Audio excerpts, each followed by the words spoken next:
Senior, how you doing, sir? What'd you think of the fight, sir? I don't know, man. It's just like, you know, a lot of people like talk to me and they think that I'm like prejudiced about different fights, man. But I only like to see my son fight, bro. You know, at the end of the day, it was a long fight and the best man won tonight. You know, Shakur Stevenson, you got to give it to him. And I think it was a fair score, you know. We've been hearing rumors about your son recently with moving up to 140 and facing Josh Taylor for Undisputed. What can you tell me about that? Yo, you already know that's what we do, you know. We always try to get the biggest challenges. We don't block. We don't, you know, we always try to get the best fights out there, and that's what we do, you know.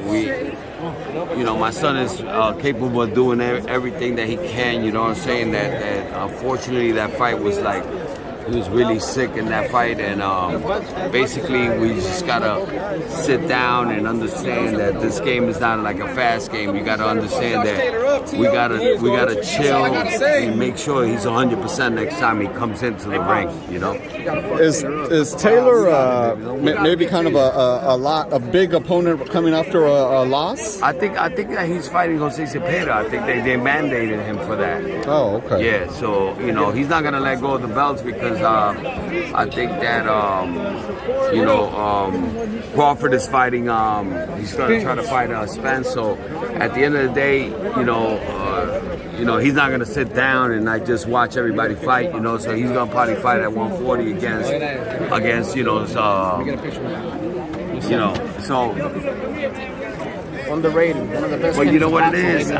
When you want to watch entertainment and you want to watch something that's fun, bro, and you don't know expect what's going on, it's Teofimo Lopez. You know what I'm saying? He brings that shit. He brings that to the ring. Boxing, you know what I'm saying? Whatever you want. And he brings the entertainment, bro. That's what like a lot of fucking old school motherfuckers back in the days. You know, that's what my son brings. You know what I'm saying? So it was a little fallout of what happened, you know. It could have went anyway, you know. I seen that fight. I saw my son winning that fight, even though he was sick. Much respect, Pops, all right? But let's see what happens, man. You know what I'm saying? A lot of that shit was to just shut me down, but it's not gonna happen, bro. We're just gonna keep on coming and do what we always do best, you know. We're gonna take over. We need him back, man. Teo's hella excited, man. We got two pay-per-view fights coming up. And one ESPN with Top Rank signed on contract and everything with the takeover promotions. So we still good, bro. You know what I'm saying? Until they freaking kill us, we still gonna come back, bro. Never gonna happen. And it's never gonna happen. Team got balls, bro. That's the motherfucker, bro. You got fucking balls, motherfucker bro. fought in there sick, dying, bro. And I told him, yo, you know, the fans are good and everything, bro, but you can't risk your life, bro, for the fans, you know what I'm saying? But he's just that type of kid, you know? Yeah. Tell him, we'll be back. Fans ain't got no balls compared with Team. I gotta ask you, just because you saw him up close, Kambosos versus Haney.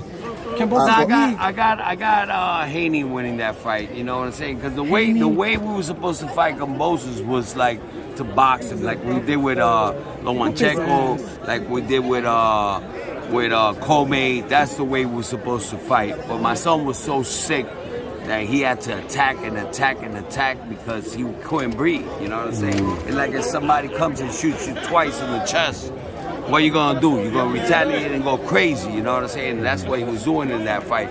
First round, I told him, what the fuck you doing? Why are you doing that? He goes, Dad, I can't breathe, I can't box. You know? Imagine whooping the boy's ass and he was sick. And he was still, you know, the doctors even said that he had like 300 pounds of weight. The doctor said, imagine you fighting with 300 pounds of weight on your chest and in your throat. That's the way my son fought that fight. He got lucky, bro. And I give props to Kambosos. He did what he had to do, you know what I'm saying? He took advantage of the situation. And I give him no more than love, you know. Let him keep on going and doing whatever it is. At the end of the day, 5 years from now, my son is going to be on top. Let's see who's going to be on top. Man, just because you got a great boxing man, got to ask Canelo Bivol next week. How does that play out? I got Canelo beating him, you know. Canelo's just a different monster, you know what I'm saying? Like, the only person that could beat Canelo is a person that could box, stay in the outside, and being able to freaking take all his pressure. I don't see nobody in his weight division doing that right now. I was gonna say, is anybody? Not gonna do it. I hear a lot of people say Benavidez, Beterbiev. Reed, let's go home. I think that I think it just kept on going, man. Kept on going. You know, people want to see entertainment. People want to see something different. I don't take nothing away from Shakur. He did an amazing job. He got the job done, and that's the only thing that matters at the end of the day. You know what I'm saying? Tank Rolly, man. I got to ask about Tank Rolly. That's going to be an exciting fight. How does that play out? I see that fight 50-50. Depends if Rolly catches him in the early rounds. You know, so let's see what happens. Well, you know? what advice do you give Rolly in that fight? How do you catch a Tank? He needs to have a lot of fucking footwork. A lot of footwork. You know, that's what I teach, bro. That's what I teach. A lot of footwork right there. The pictures you've done, that's the pause right there. Okay, thank you, brother. I appreciate your time, man. Thank you so much. You got it, man. Takeover, you already know. You're the man.